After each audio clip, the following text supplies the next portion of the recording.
So Pokémon announced some new DLC coming into Sword and Shield later this year, and they teased a decent amount of content, so let's talk about it. A dojo run by Master Mustard, former Galar champion and Leon's old teacher, and also Katfu, a new legendary Pokémon, will appear in the Isle of Armor expansion, which I'm certain is based after the Isle of Man, a self-governing dependency of the British Crown located in the Irish Sea between Great Britain and Ireland. This place is pretty well known for its flag, showing this three-legged figure, which is just another form of the Celtic Triskelion. In previous videos I explained how Game Freak used the Triskelion for multiple designs, like Eyelash and also some aspects from Sword and Shield, so we can expect to see some interesting lore from this place. But if you know me, you might have guessed that I'm really interested in the Crown Tundra. This place has a lot of stuff to talk about. But for now we don't have that much information, so all we can do is speculate. But I think they showed enough for us to try and find some hidden implications these new additions mean for the series. So let's try to find the inspirations behind one of the most interesting legendary Pokémon we've seen in a while, Calyrex. And let's see if we guess through those inspirations what its role is going to be. Calyrex is a psychic grass-type Pokémon, known as the King Pokémon. This Pokémon has a big brain, which gives it almost omniscient abilities, allowing it to see every past, present and future. It's also said to have ruled over all of Galar in a distant past. So let me guess how long ago. 3000 years? The first thing that came to my mind when I saw Calyrex was the following quote: "Then shalt thou count to 3, no more, no less." Because this thing is 100% the Holy Hand Grenade from Monty Python and the Holy Grail. Well, the thing the Holy Hand Grenade is based after. One of the crown jewels of the United Kingdom, the Sovereign's Orb. That initial shot we got of Calyrex with the camera rotating, I think was made for us to notice the shape of the thing the legendary Pokémon is based after.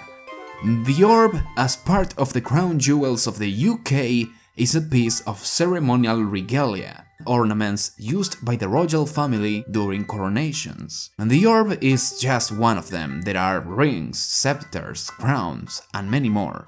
Let's explore the history of the crown jewels to see if we can find any connections to Sword and Shield, and also to see if this historical background has connections or could be used to create connections to Calyrex. Crowns and different items were already used by different tribes from Britain during the 2nd and 3rd centuries BC, but they started to gain significance around the 5th century of the Christian era, after 400 years of Roman rule over the islands. In those times, the Anglo-Saxons settled in the islands and formed different kingdoms. Because of this, the regalia became a symbol of authority of each of the kings from each of the regions of Britain. During this period of instability, a Christianization process kick-started by the Vatican took place, and in just a couple centuries, Christian rituals became part of those ceremonies in which the regalia was used. In the year 927, the Anglo-Saxon king Athelstan expelled the Vikings from York, unifying the kingdom, for which he is regarded as the first king of England. With him, we get the oldest depiction of an English king wearing a crown, different to those of Roman style previous rulers had been wearing until that point. Not to forget, he's holding a book written by Saint Bede, who gives name to one of the rivals from this generation. But during all this time there was no permanent set of regalia. Every ruler would get a personal set that would be replaced after their death. This ended with the king Saint Edward the Confessor, who was canonized in 1161, 100 years after his passing. With this, his personal items became holy relics, and the first hereditary jewels of the royal family. Though this wasn't stated in the law, it was just a tradition, cause wearing the crown of a saint was considered a symbol of power. Around this time, with the English invasion of Wales and Scotland, some pieces of the regalia belonging to those countries ended in hands of the English, like for example the crown of the legendary King Arthur. Oh, fun fact, Edward plays a major role in one of the most important pieces of British art, the Bayeux Tapestry, a giant tapestry narrating the events that led to the Norman conquest of England. All of this starting with Edward, who, knowing he would die childless, sends a mission to Normandy to name his cousin William of Normandy as heir to the throne. And yes, this tapestry is inspiration for those we saw in Hammerlock, telling us the story of the Galar region.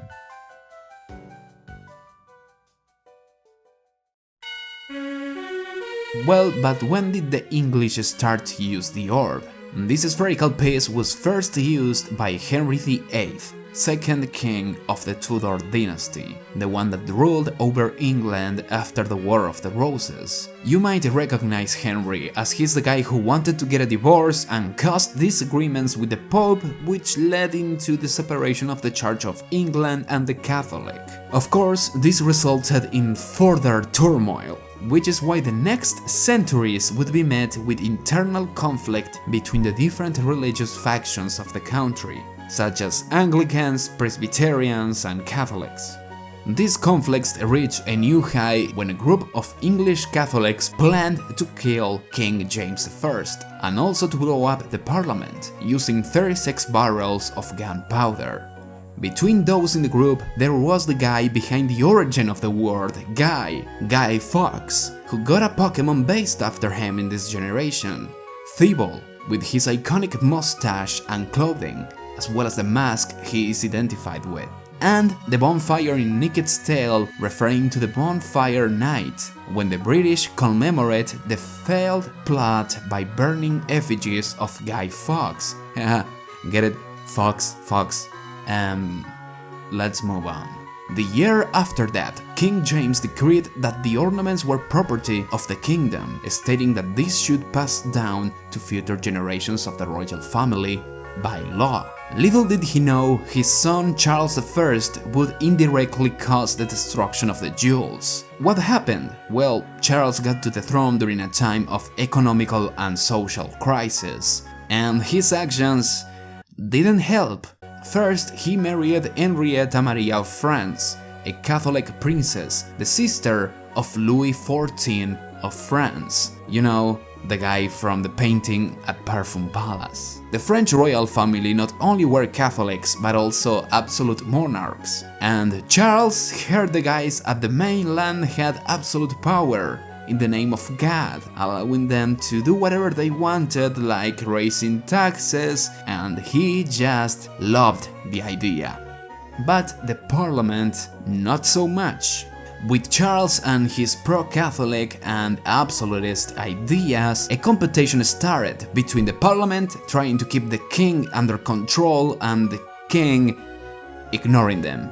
During this period, Charles sold some of the crown jewels without authorization, which led to the Parliament declaring all crown jewels traffickers as enemies of the estate. Yeah, everything was getting heavy. And when Charles tried to imprison all of those Parliament members who opposed his rule, the inevitable happened: Civil War. After 6 years of armed conflict, Charles was executed and Parliament abolished monarchy. The crown jewels were sold or melted down to make coins, but after a few years, Charles II, the son of the late king, was appointed as monarch by the Parliament, and the restoration started, though not without some political agitation in the following decades. Meanwhile, a sociological philosophical movement appears in Europe: Contractarianism, the idea that the individuals agree to give power to the dominator in exchange for security, social order, and more benefits. Why is this important? I mentioned in my previous video some details about the symbolism revolving around the legendary wolves and Eternatus, and how they are connected to the biblical monsters Behemoth and Leviathan. The most clear example of this is the signature moves of the wolves, Behemoth Blade and Behemoth Bash.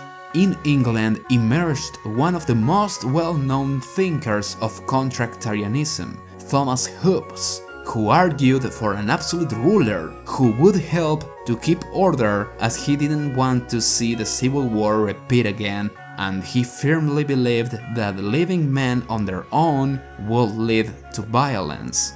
He reflected those worries in his two books, Leviathan and Behemoth, Leviathan being that huge figure of power he wanted to see. Okay, why is the debate around absolutism important for Calyrex?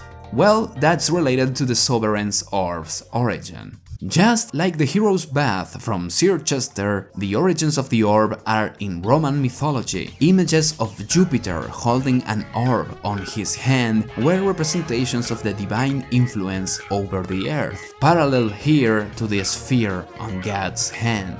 This image was then used by emperors to show their power, sometimes with the orb appearing under their feet, or when Christianity adopted the symbol with Christ sitting in the globe. But Christianity changed the orb into the globus cruciger, which represents the influence of the Christian God over the world, and the kings, by holding it, were showing their place as rulers of the land on behalf of God. Later on, when the Vatican started to have conflicts with the leaders of the Holy Roman Empire, the globus cruciger was incrusted to the top of the papal tiara, representing the divine role of the Pope. Because the Pope and the Emperor, just like Charles and the Parliament, were a bunch of spoiled little who just wanted all the power for themselves. The representations of Jesus holding the orb, which are known as Salvatore Mundi, the savior of the world, represent Jesus blessing the earth, forgiving the sins of humanity. And this has many apocalyptic connotations, just like the legendary Pokemon from Galar, who not only have the Behemoth Leviathan symbolism, but also a lot of references to the Ragnarok. The globus cruciger also appears in the top of the British crown, which, combined with all we have been talking about until now, we can use to understand Calyrex's omniscient abilities. Calyrex is just a representation of divine kingship, of absolute monarchy. This is further confirmed by its name. Rex is king in Latin. Meanwhile, calyx is both a cup-like structure found in flowers and a chalice, cups used in Christian rites. The most well-known calyx being the Holy Grail, holding the blood of Jesus. You know, the one King Arthur was looking for. Drinking from it would give him immortality, similar to a philosopher's stone. This is really interesting because of the Triforce-like symbols in the Pokemon's neck. And yes, it's true, they might be just references to the Hojo clan, a dynasty that ruled over Japan, but at the same time, they are really similar to the Shield of Trinity, a Christian icon representing the Holy Trinity, with lots of connections to the squared circle that represents the elements that form the Philosopher's Stone. And we already know Pokemon loves alchemy. Not to mention that this symbol is equivalent to the Trinity of Consciousness, one of the concepts behind the design of the Lake Trio, who are also based after the Japanese Imperial Regalia.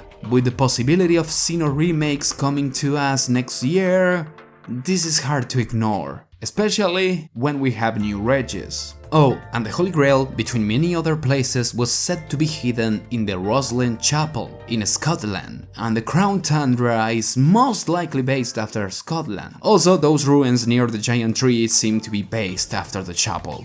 And let me stop you right there, those are trefoils, a symbol I talked about in my last video about Sword and Shield. So what can we expect from Calyrex and the Tundra? First, an exploration to the past rulers of Galar, helping us to understand better what's up with those weirdos from the postgame. And I would dare to claim that Calyrex's ancient rule ended 3000 years ago with the Darkest Day, when the wolves emerged accompanied by two heroes who became the new kings of Galar. This will help us to understand how AC learned about infinity energy and how he might be actually one of the kings from Galar's past, as the Japanese name for Eternatus implies it's related to infinity energy. And I'm not going over my AC is one of the Unovan heroes theory today, cause that would take a while. The new Regis might imply a possible connection to the Draconids, of whom AC is an acquaintance, as they seem to be related to the Regis as I speculated in the past. For now, my biggest question about the new Regis is if they are older than the other three, as they seem to be based around artificial energy and magical/natural energy. For now, that's as much as we can say about the Regis and AC, but we can use real-world history and symbolism to start finding connections and possible outcomes. Some of what I said today might not make it to the final product, but I'm pretty confident we are getting answers pretty soon. Anyways, thanks for making it this far, and I hope to see you the next time. And I should let you know I got a Patreon now, so if you want to support the channel that way, I appreciate your help. Though don't feel obligated to. Just watching my bits and sharing your thoughts is a way of supporting my work. So hope to see you soon, and good luck.